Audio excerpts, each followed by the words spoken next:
Les invito al segundo libro de Pedro, en el capítulo 3. Capítulo 3 del segundo libro de Pedro. Y en el verso 9 leemos el siguiente texto que dice: el Señor no retarda su promesa, si algunos la tienen por tardanza, sino que es paciente. Alguien diga: Él es paciente para con nosotros, no queriendo que ninguno perezca. Voltea al que está a su lado y dice: el Señor no quiere que ninguno perezca, sino que todos procedan al arrepentimiento. Oremos, Padre, en esta mañana. Te damos gracias, Señor, porque nos das vida, nos das salud y nos das el deseo de estar aquí en tu casa, mi Dios. Te damos gracias, Señor, por todas las buenas noticias de lo que tú estás haciendo en otros países y también, Señor, de lo que tú estarás haciendo aquí en medio de nosotros. En el nombre de Jesús, damos gracias, Señor. Y todo el pueblo de Dios puede decir amén. Amén. Con una sonrisa, voltea al que está a su lado y salude. Dios le bendiga. Siéntense. El Señor no retarda su promesa, sino que Él es paciente con nosotros, no queriendo que ninguno perezca, sino que todos procedan al arrepentimiento. En el día de ayer por la tarde estaba examinando unas estadísticas de la población mundial y hay más de 6.300 millones de personas. Según el censo mundial, más de 6.300 millones de personas. De esos 6.300 millones, aproximadamente 2.500 millones han escuchado hablar acerca de Jesús. Pero menos de 700 millones de la población mundial están comprometidos para servir a Jesús y para andar en sus caminos. Quiero decirte, amado hermano, querido amigo, que hay un gran número de personas que todavía no han conocido de la misericordia de nuestro Señor. Y en esta mañana yo quisiera compartir con ustedes algo relacionado con el plan de Dios para salvación, tanto para aquellos creyentes que necesitan sentir carga por las personas que están fuera del camino de Dios, como por ustedes que en la mañana de hoy todavía no han hecho la decisión de entregarle sus vidas a Jesús y servirle como Él se merece. Quiero comenzar con este versículo que está en Juan capítulo 3, verso 16, y que dice: porque de tal manera amó Dios al mundo, que dio a su Hijo unigénito, para que todo aquel que en Él cree no se pierda, sino tenga vida eterna. El propósito de Dios, querido amigo, es que usted sea salvo. El propósito de Dios es que usted no se pierda. ¿Por qué razón? Porque el mundo entero está perdido. El mundo entero está bajo la maldición del pecado. El mundo entero está sin Dios, sin Cristo y sin esperanza en el mundo. El ser humano por naturaleza es pecador. El ser humano necesita salvación.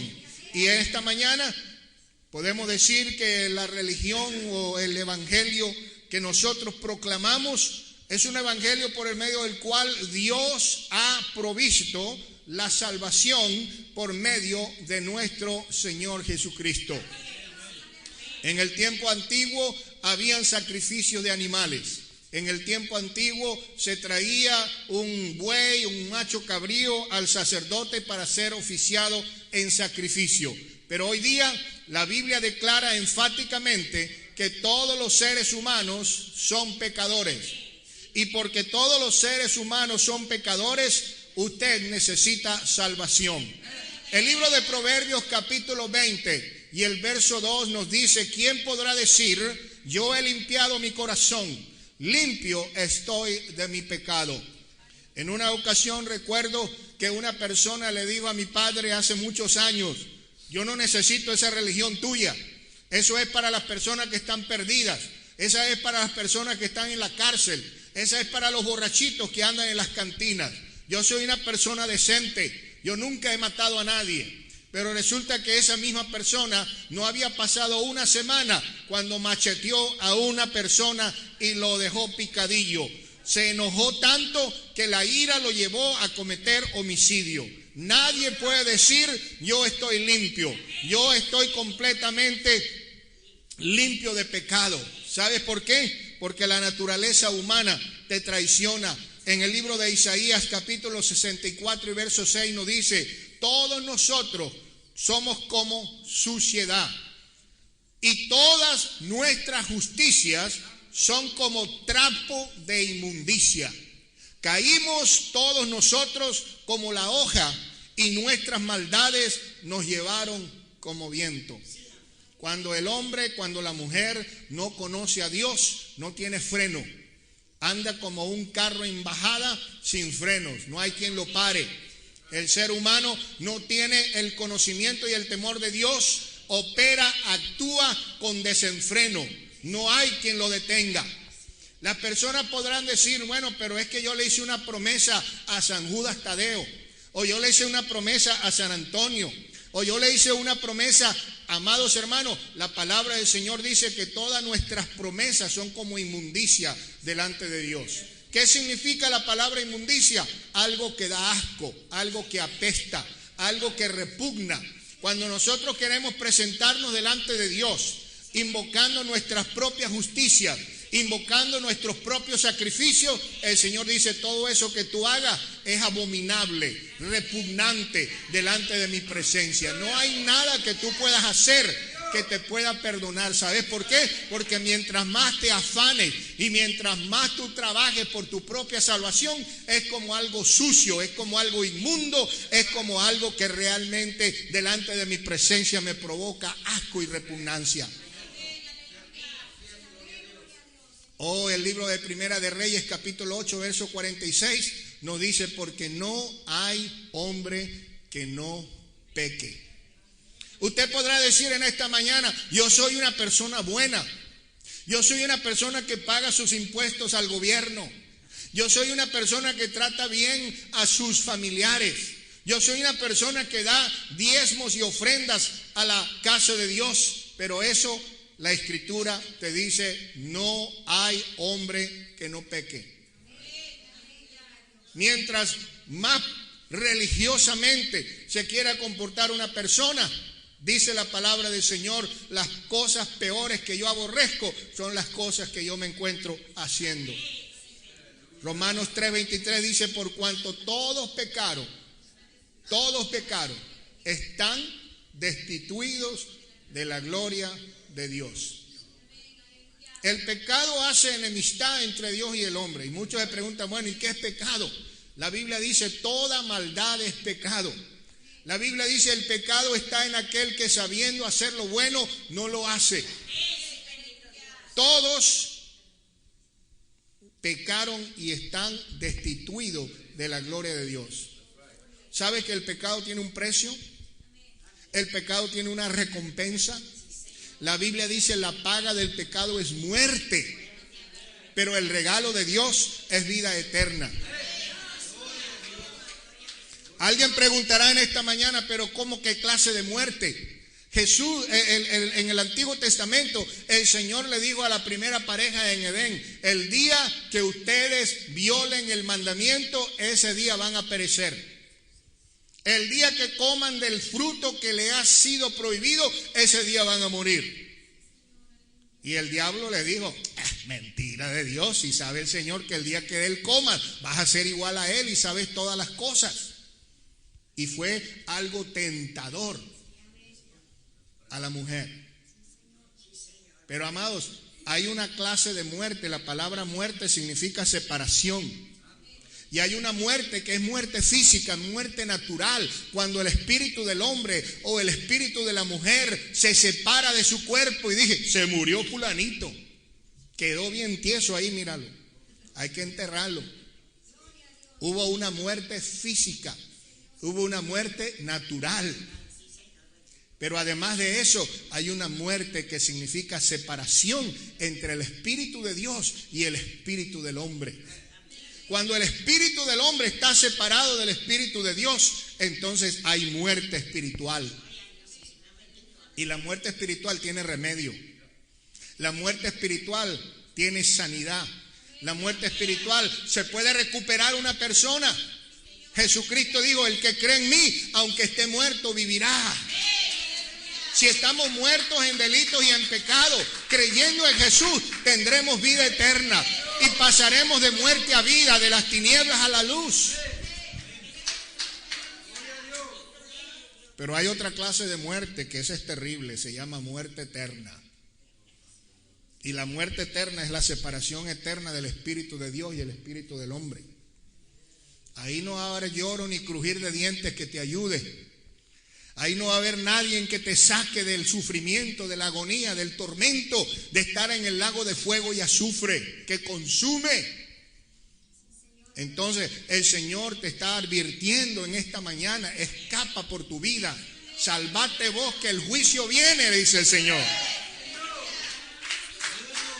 Por cuanto todos pecaron, todos están destituidos de la gloria de Dios. Pero en esta mañana podemos decir que la salvación viene única y exclusivamente por medio de Jesucristo. La palabra del Señor dice que sin derramamiento de sangre no hay remisión de pecados. Sin derramamiento de sangre no hay perdón de pecados. Y por eso en el Antiguo Testamento traían los animales al tabernáculo, al templo, para que la sangre de esos animales fuera un sustituto temporal que aplacara la ira de Dios. Y cuando traían el animal, tal vez le decía el Señor, bueno, con esto hasta el año que viene. Pero un día miró Juan Bautista que venía Jesús y dijo, este es el verdadero Cordero de Dios que quita el pecado del mundo. No la sangre de machos cabríos, ni de bueyes, ni de animales, sino la sangre de Cristo fue la que compró nuestro sacrificio perfecto. Fue la que compró el perdón de pecados para nosotros. Y por eso podemos decir en esta mañana que el hombre solamente necesita la salvación. No solamente necesita la salvación, sino que no hay nada que él pueda hacer para salvarse. Usted en esta mañana tiene que decir, yo necesito ser salvo. I need to be saved. And there is nothing that I can do. There is nothing that I can pay. There is nothing that I can do to be saved. No hay nada que yo pueda hacer para recibir el perdón de pecados. Qué bueno que dice la palabra del Señor, de este Jesús dan testimonio todos los profetas, que los que en él creyeren recibirán perdón de pecados por su nombre. Damos gracias a Dios que hemos conocido el nombre que es sobre todo nombre, delante del cual toda rodilla se dobla y toda lengua confiesa que Él es el Señor. La Biblia dice en el libro de Efesios capítulo 2, versos 8 y 9, porque por gracia sois salvos. Gracias sois salvos, por gracia sois salvos. Alguien diga, por gracia sois salvos. Qué maravilloso que el Señor dice, vengan y compren sin precio. Porque qué terrible es que usted quiera ir a comprar algo y no tenga con qué pagarlo. Y si es como algunas hermanas van a decir, vamos a esperar que lo pongan en sale. Ahorita vale 300, pero cuando pase la moda, la temporada, lo van a poner a 20. Yo me voy a esperar hasta que lo pongan a 20 y lo voy a comprar. Ya cuando lo compre ya pasó de moda. Pero la gracia es un regalo. La gracia es un don. Y es algo más que un regalo, es algo que tú no te mereces. ¿Cuántos de ustedes trabajan la semana y al fin de la semana le dan un cheque por el pago de su salario? ¿Cuántos de ustedes se merecen el salario que le pagan por su trabajo? Usted está recibiendo el pago de su trabajo. Pero la gracia significa que usted está recibiendo algo que no se merece, algo que no le pertenece, algo que no se lo ganó, No hay absolutamente nada que nosotros podamos hacer para aplacar la ira de Dios. Solamente gracia, que significa regalo inmerecido, el don de Dios. Por eso dice la Biblia que el regalo de Dios es vida eterna.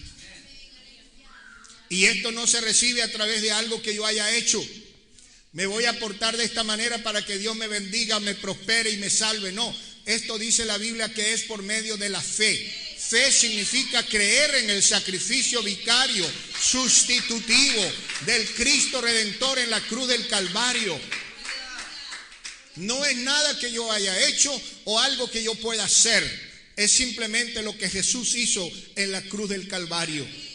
La palabra del Señor dice que Él llevó nuestras iniquidades, que Él llevó nuestros pecados. ¿Dónde los llevó? Lo llevó en la cruz que llevaba en su hombro cuando iba camino hacia el Calvario, cuando iba subiendo por esa empinada hacia el monte del Gólgota o la calavera. Allí Él estaba llevando en la cruz el castigo de todos nosotros, y por sus llagas fuimos también curados. ¿Cuántos pueden decir gloria a Dios?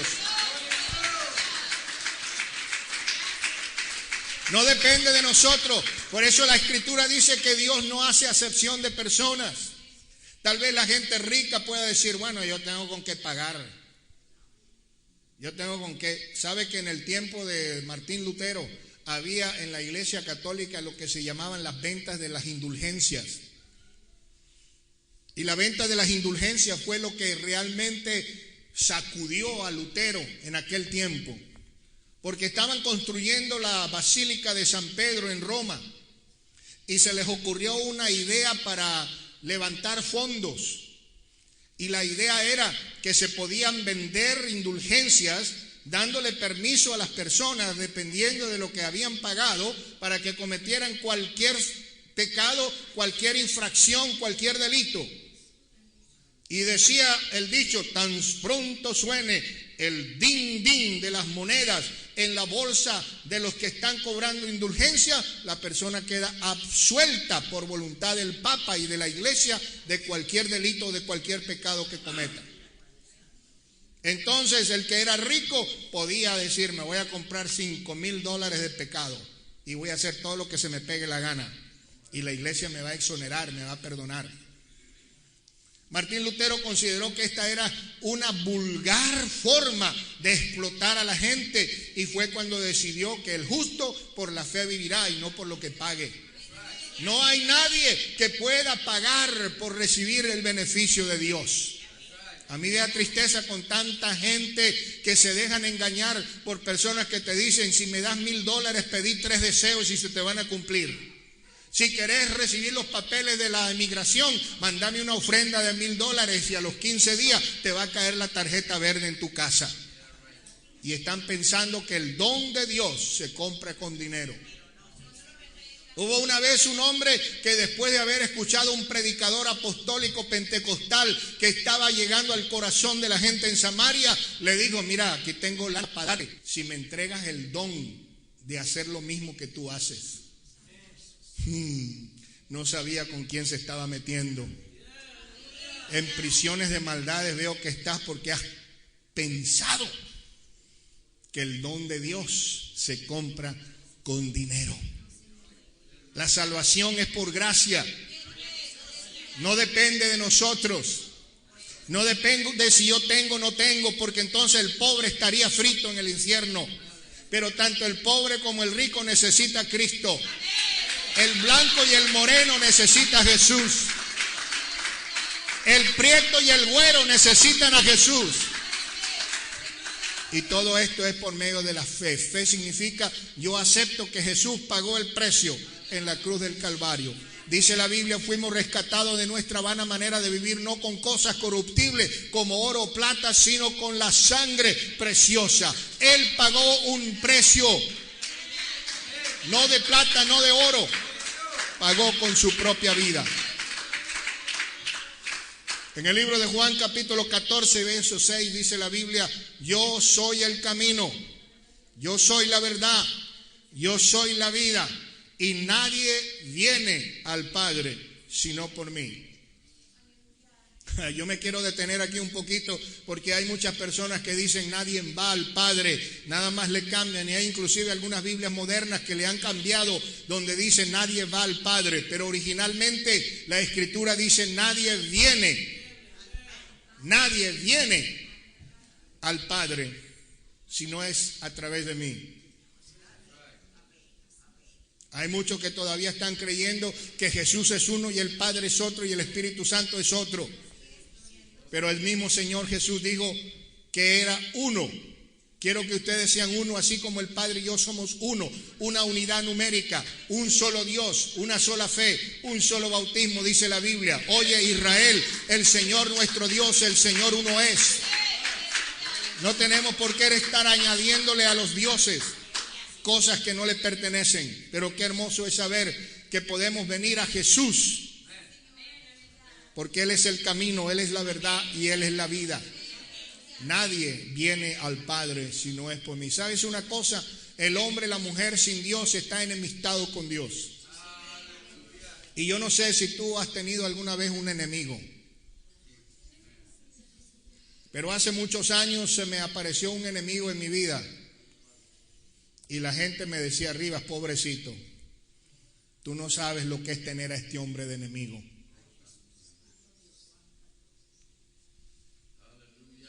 Era un enemigo terrible. Era un enemigo maquiavélico. Era un enemigo que te hacía daño. Y me dijo una vez un hombre, mira, yo prefiero ser enemigo del diablo que de este hombre. ¿Cómo sería de malo, Pero el cristiano dice, más poderoso es el que está conmigo que 1000 demonios.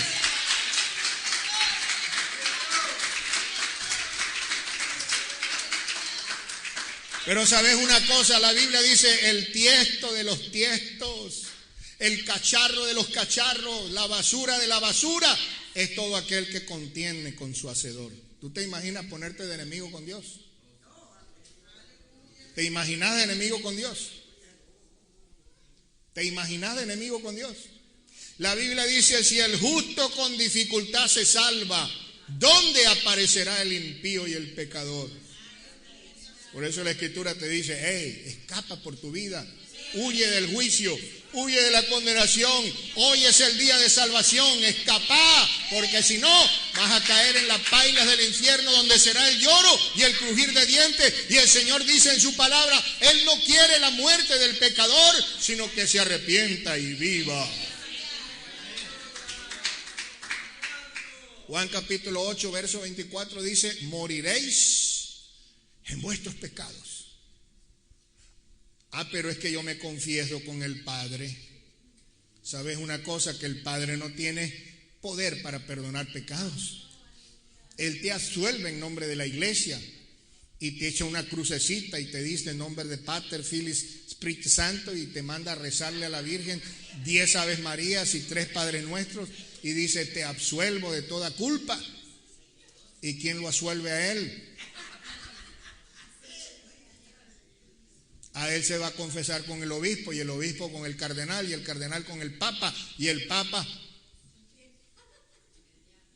No hay nadie. Mira, le dijeron a Jesús en una ocasión cuando él dijo a un hombre paralítico, le dijo, tus pecados te son perdonados. Y el que estaba ahí oyendo con la oreja parada dijo, este hombre es un blasfemo.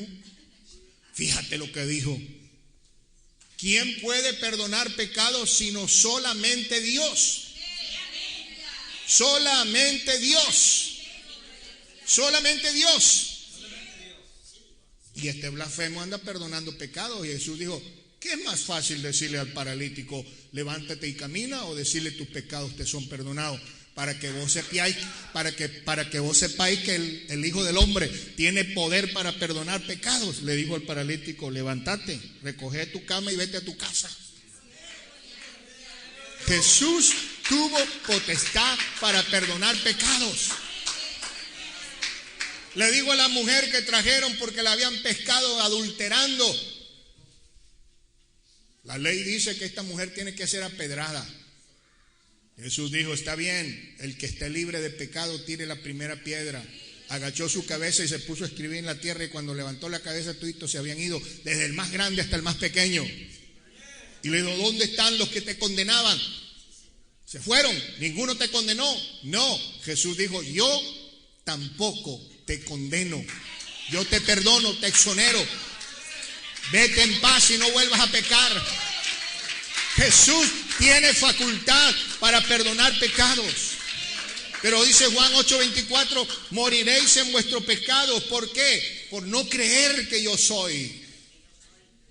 ¿Usted no cree que Jesús es el Salvador de tu vida? Te vas a condenar en tus delitos y pecados, vas a morir. No vino Jesús a condenar al mundo. Él vino para que el mundo sea salvo por medio de Él. Pero Él dijo: las palabras que yo os he hablado, ellas se encargarán de juzgarlo a ustedes. ¿Hay algún incrédulo en esta mañana que todavía no ha aceptado a Jesús como su Señor y Salvador? Usted se va a condenar solito por no haber creído. Pero esta mañana el Señor te dice: hoy es el día de salvación. Hoy es el tiempo cuando tú puedes hacer tu resolución de servir a Dios con todo tu corazón. Y a partir de este momento, el que comience en ti la buena obra se va a encargar de irla perfeccionando.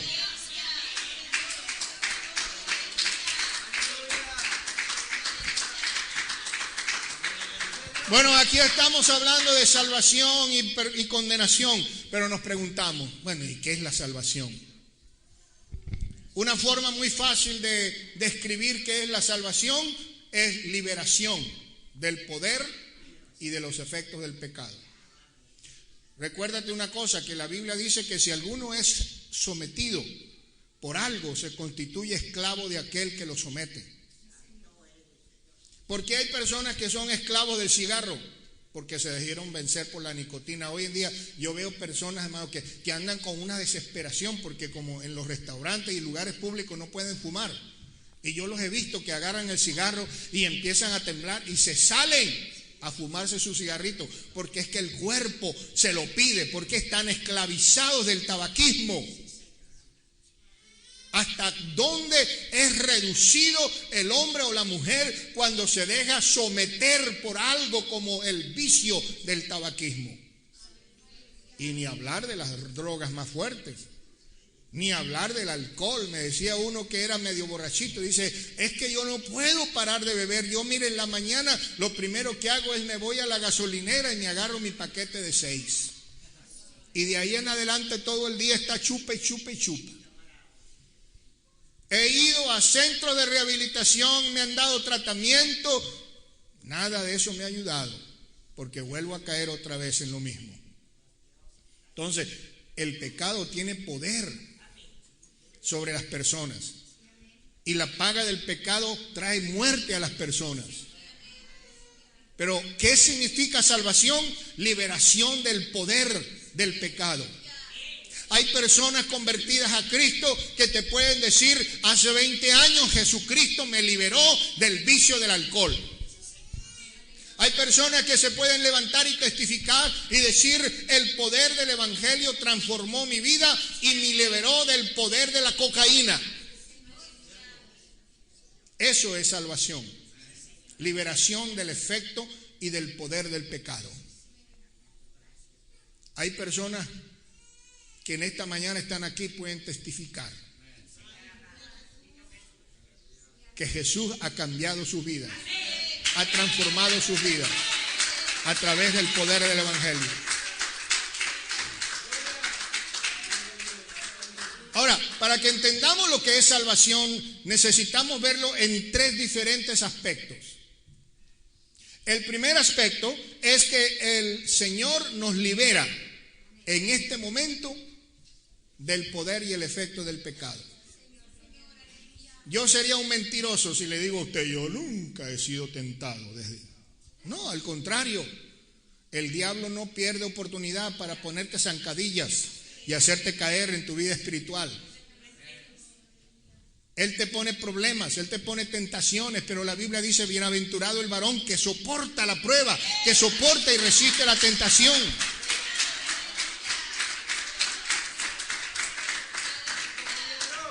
En la vida cristiana estamos expuestos cada día a los ataques del enemigo. No somos ignorantes de sus maquinaciones, pero cada día, cada momento en este tiempo, el Señor nos está librando de los efectos del pecado.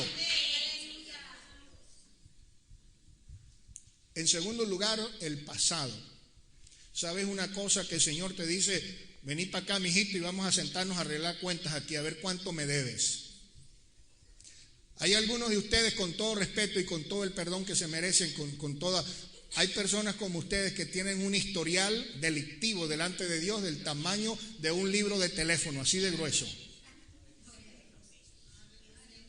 A veces le sacan la historia criminal de una persona y fue arrestado tal día por esto, fue arrestado aquello, cumplió tiempo por esto. Le sacan el historial criminal. Pero si la policía del cielo nos saca el récord nuestro, aleluya, no va a alcanzar un libro de teléfono de la ciudad de Houston así de grueso para escribir todo el récord delictivo que tenemos en la corte del cielo. Pero ¿sabes lo maravilloso? Es que el Señor dice, vení para acá, mijita, vamos a arreglar cuentas, sentate aquí. Fíjate que no importa qué tamaño sea el libro de tu récord delictivo. A partir de hoy, si tú haces una confesión de fe, yo me voy a encargar de que todo tu récord sea completamente limpio. Vamos a comenzar con una página en blanco. Si vuestros pecados fueren negros o rojos, yo lo voy a hacer más blanco que la leche. Y eso es lo que el hombre y la mujer siente cuando da ese paso hacia el bautismo. Usted se bautiza y sale blanquito. No me estoy refiriendo al color de la piel, me estoy refiriendo a la conciencia. Porque si vuestra conciencia te redarguye, mayor que vuestra conciencia es Dios, el cual conoce todas las cosas. Y decía David, ¿a dónde me esconderé de tu presencia? Si subiere a lo más alto del monte, ahí me encuentras. Y si desciendo a la profundidad del abismo, ahí me estás esperando. ¿Dónde me podré esconder yo que tú no me veas? ¿Qué puedo hacer yo oculto de tus ojos si todo está abierto delante de ti como un libro? Pero cuando nosotros hemos dado ese paso de aceptar y recibir el sacrificio de Jesús en la cruz del Calvario, no solamente el Señor nos libra del poder y los efectos del pecado ahora, sino que todo lo que está atrás is going to be wiped out, va a ser libre, limpio, y vas a comenzar con una hoja en blanco. La Biblia dice, si alguno está en Cristo es una nueva criatura, las cosas viejas pasaron, todas son hechas nuevas. En tercer lugar, nos dice la palabra del Señor que Dios nos libra de los efectos del pecado en el tiempo futuro.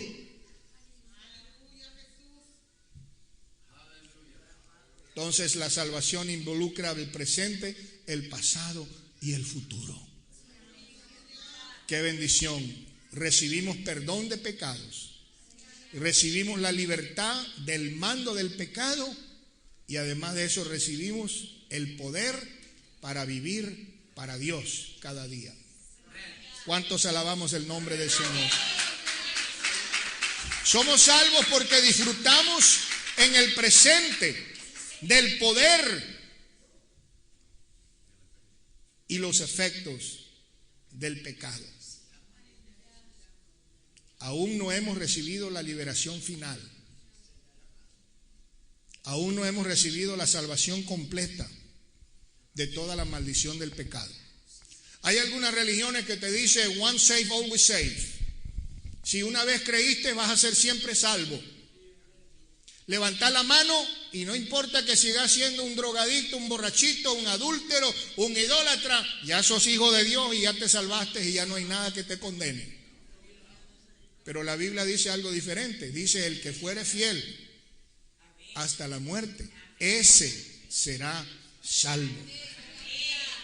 De manera que no se trata solamente de levantar la manita un día en un culto evangelístico, sino de caminar en el temor de Dios hasta el último día.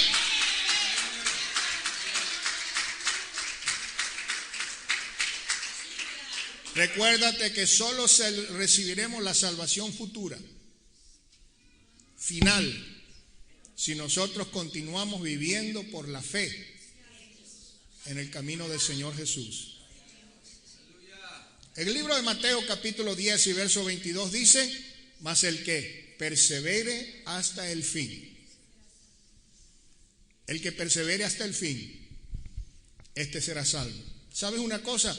Hay muchos que han empezado la carrera cristiana, muchos, y a la mitad del camino se desaniman, se desalientan, comienzan a caer unos a la derecha y otros a la izquierda. Yo me acuerdo de mi amigo que estaba estudiando en la universidad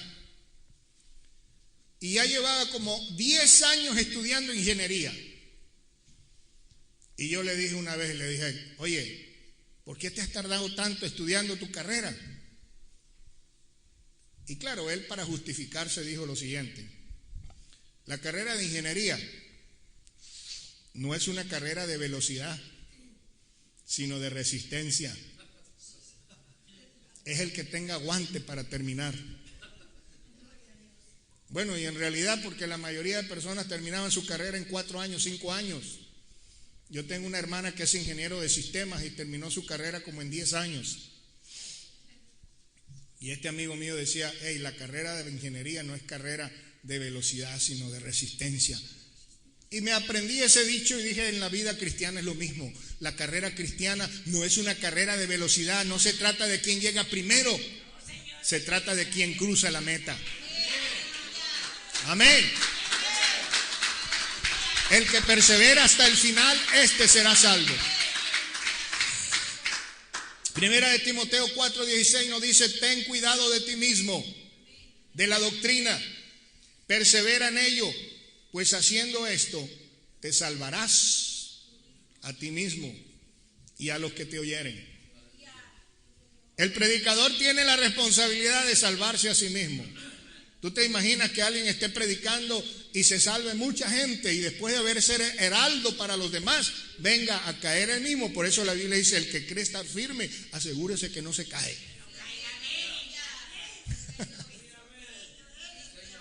Porque muchos en medio de la carrera han caído, víctimas de los dardos del enemigo. No somos ignorantes de sus maquinaciones, pero sabemos que las armas de nuestra milicia no son carnales, sino poderosas en Dios para destrucción de fortalezas.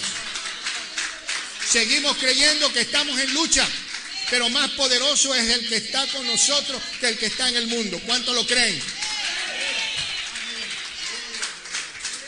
Tenemos que cuidarnos, porque haciendo esto te salvarás a ti mismo y a los que te oyen. ¿Sabe que hace algunos años allá en el país de Guyana, en Sudamérica, un predicador llamado Jim Jones llevó al suicidio colectivo a muchos centenares de personas que creían en él? Hace algunos años en la ciudad de Waco, David Koresh llevó a muchas personas al suicidio colectivo porque creían en él. Depende a quién tú le sigues. Pero qué bueno que podamos oír la voz del pastor que dice: mis ovejas oyen mi voz y me siguen.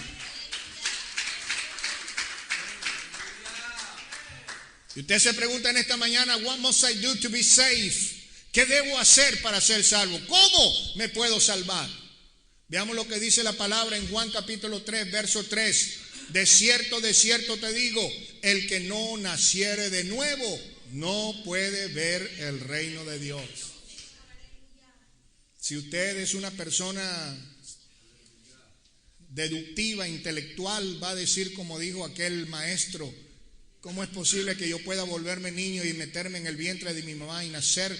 Pero de eso no estaba hablando el Señor.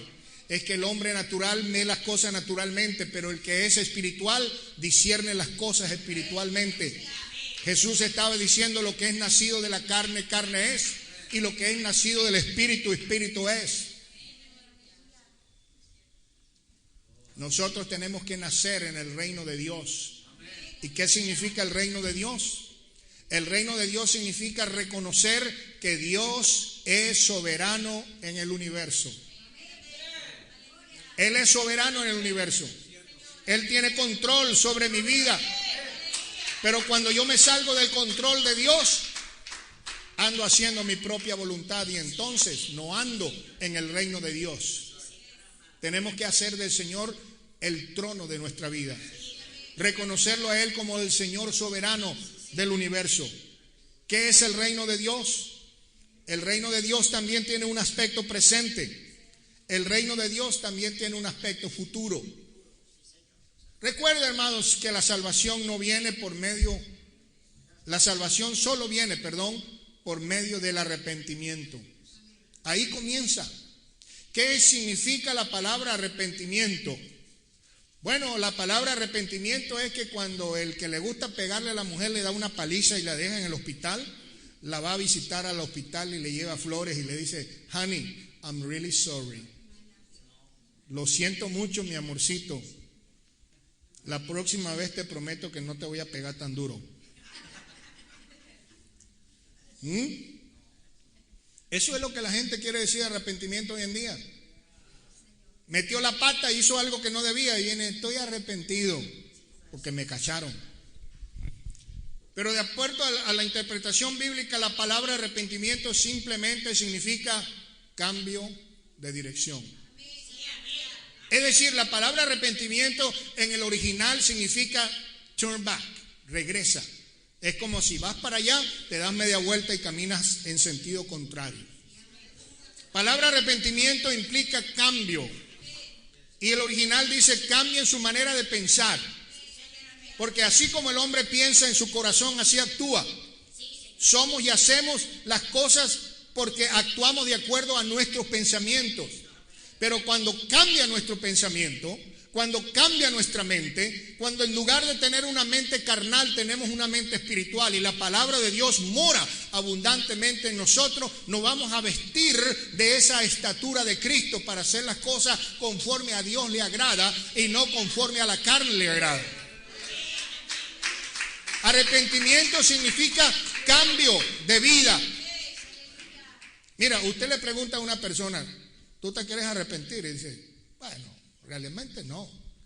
Pero le preguntas a un borracho, ¿a ti te gustaría cambiar de vida? Te va a decir sí. Le preguntas a un drogadicto, ¿estás cansado de hacer lo que estás haciendo? Y te va a decir la mera verdad que sí. ¿No te gustaría cambiar? Claro que sí. Entonces, el verdadero arrepentimiento es un cambio. Un cambio de mente, un cambio de dirección, un cambio de actitud, un cambio de propósito. Y la salvación comienza a través del arrepentimiento. Yo me arrepiento, es decir, yo estoy cansado de estar cansado de hacer lo mismo. Y yo voy a aceptar que a través del sacrificio de Jesús, no a través de mis propios méritos, porque tú puedes decir, mira, yo estoy mal porque ando fumando mucho, voy a dejar de fumar porque si no me va a dar cáncer. Yo conozco gente que ha dejado de fumar y no son religiosos. Yo tengo un primo que fumaba 4 o 5 cajas de cigarrillos uno atrás de otro. Y un día se enfermó y dijo, nunca más vuelvo a fumar. Y hasta el día de hoy no ha vuelto a fumar, han pasado como 30 años. Pero cambió el cigarrillo por la tomada. Y ese así no ha dejado todavía, lleva ya 30 años y todavía anda chupando. Algunos dirán, no, yo puedo dejar de fumar y puedo dejar de beber sin necesidad de ser cristiano. Es cierto, porque la salvación no consiste en dejar de fumar y dejar de beber. La salvación consiste en arrepentimiento de pecados y recibir por la fe el sacrificio de Jesús, y Él se encarga de hacer la diferencia.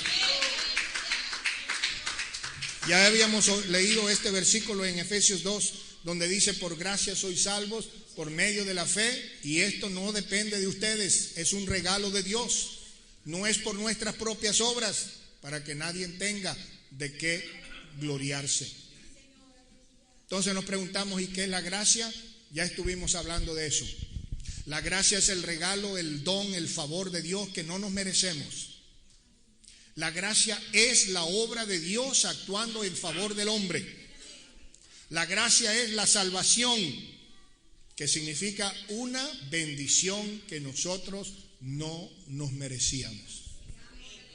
¿Sabe qué dice la Biblia? Mira, no hay amor más grande que alguien ponga su vida por sus amigos. Si algún familiar tuyo está enfermo y necesita un riñón, si le doy uno de mis riñones, me voy a quedar con uno solo. Pero yo amo a mi hermano y el único que le puede regalar un riñón soy yo. Y va usted y le da su riñón a su hermano. ¿Por qué su hermano? Y porque usted lo ama. Pero imagínate que le vayas a dar un riñón a tu peor enemigo. ¿Estás loco? ¿Cómo le voy a dar yo un riñón a mi enemigo o a mi enemiga? Pero la Biblia dice, Dios encarece su amor para con nosotros, en que siendo aún pecadores, Cristo no nos dio su riñón, sino que Él murió por nosotros. Dios muestra su amor para con nosotros, en que siendo aún pecadores, Cristo murió por nosotros. No lo merecíamos. En cuarto lugar, Dios da la salvación gratuitamente, libremente. Venid y comprad sin precio. Vengan. No tenés lana, no le hace. Aquí no cuesta nada. La salvación es un regalo, es un don de parte de Dios. Acuérdate que no somos salvos por obras, en el sentido de ganar, de merecer o de comprar la salvación por medio de buenas obras. La Biblia dice en el libro de Tito capítulo 2, porque la gracia de Dios se ha manifestado para salvación a todos los hombres y mujeres, enseñándonos que renunciando a la impiedad y a los deseos mundanos, vivamos en este siglo sobria, justa y piadosamente. La gracia de Dios no significa licencia para pecar. La gracia de Dios no significa que ahora yo voy a seguir haciendo lo mismo. No. Romanos capítulo 6, verso 1 al 2 dice, perseveraremos en el pecado para que la gracia abunde. Y él mismo responde, en ninguna manera. En ninguna manera yo voy a hacer de la misericordia de Dios una garantía para seguir haciendo lo malo y decir, al cabo, Él siempre me va a perdonar. Al fin de todo, pues Él siempre tiene ganas de perdonarme y salvarme. Hay muchos que están abusando de la misericordia de Dios. Hay muchos que están abusando de la gracia de Dios.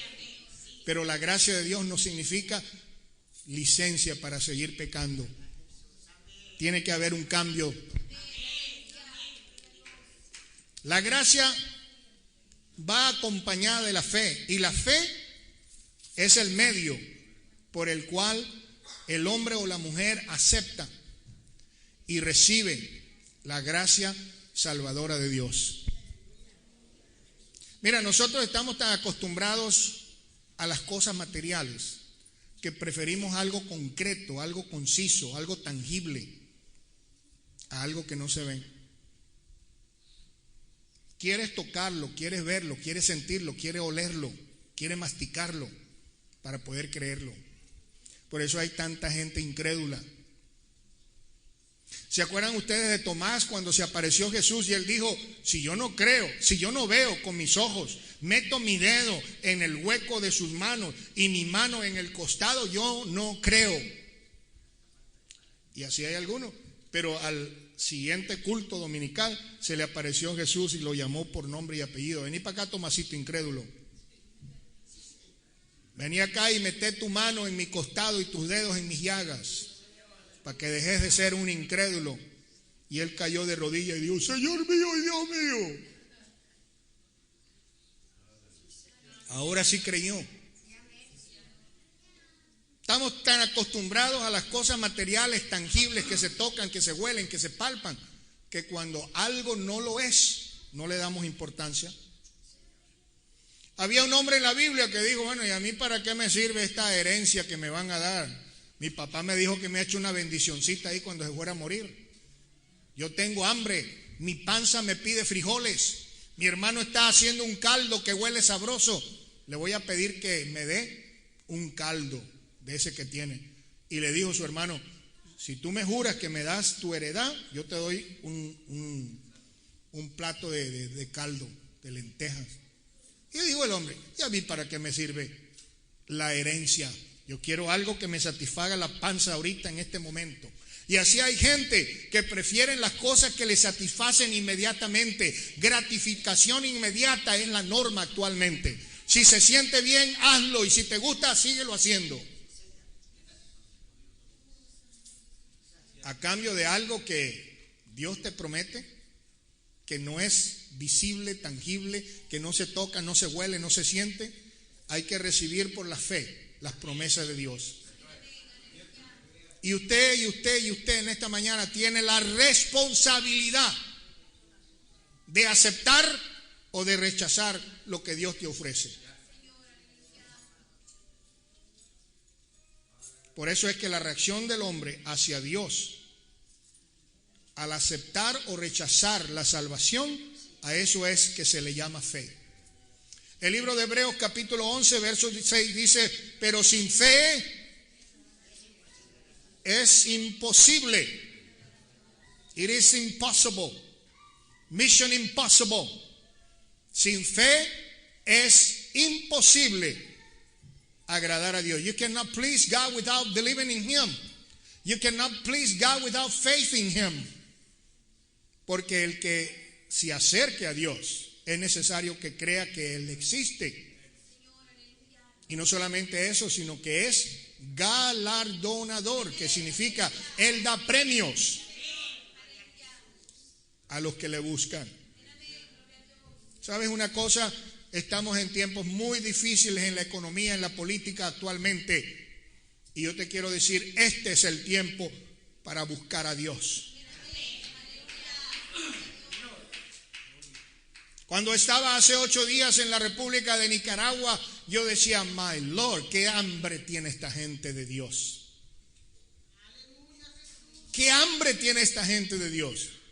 Te digo la verdad, no se trató del predicador, no se trató de la predicación, no se trató de la música, que la gente respondiera. Se trata del hambre que hay en ese país, de la gente de buscar a Dios. ¿Sabes por qué? Te voy a decir por qué. Porque Nicaragua en este momento ocupa el segundo lugar en el hemisferio occidental de todos los países que están a este lado del meridiano de Greenwich.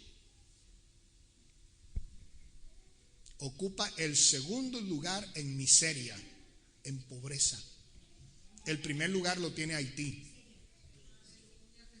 Y cuando hay hambre, hay miseria y hay pobreza, a la gente no le toca otro recurso que buscar a Dios.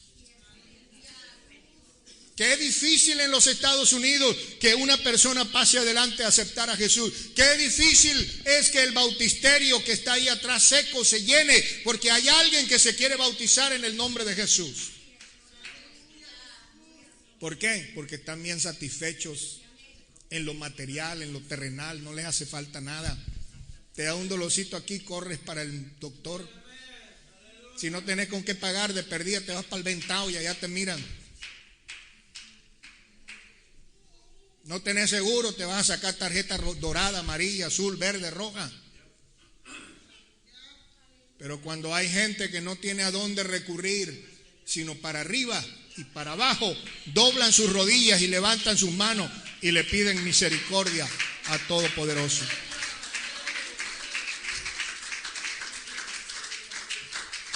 Amados, yo quiero parar aquí porque sigue y sigue este tema. Pero yo quisiera que estemos de pie, hermanos. Y yo quiero, en esta mañana, el propósito de esta lección ha sido doble. Yo quiero despertar a los hermanos para que se den cuenta de la gran necesidad que hay allá afuera de almas que no han conocido el amor y la misericordia de nuestro Dios.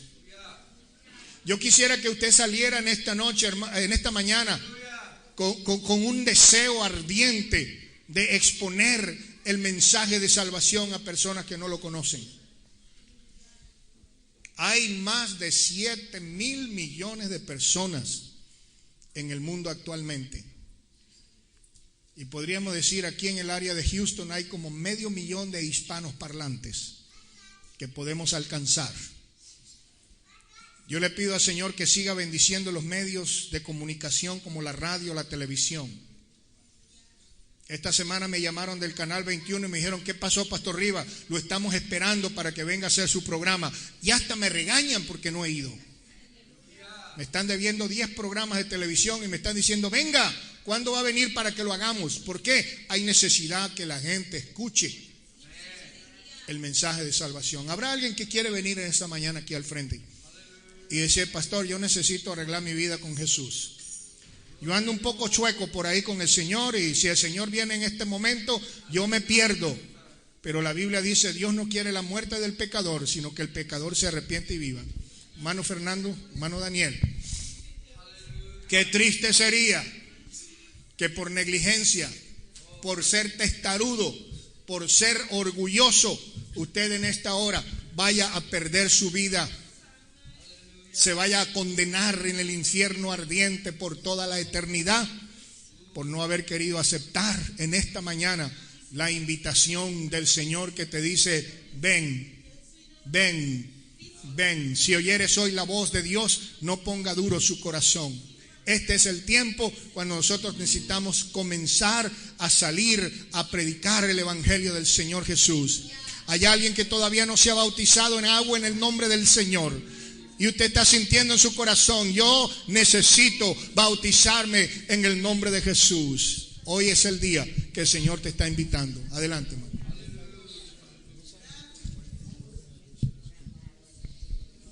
Yo quisiera que alguien más venga. Vamos a apoyar a estos hermanos que han pasado al frente.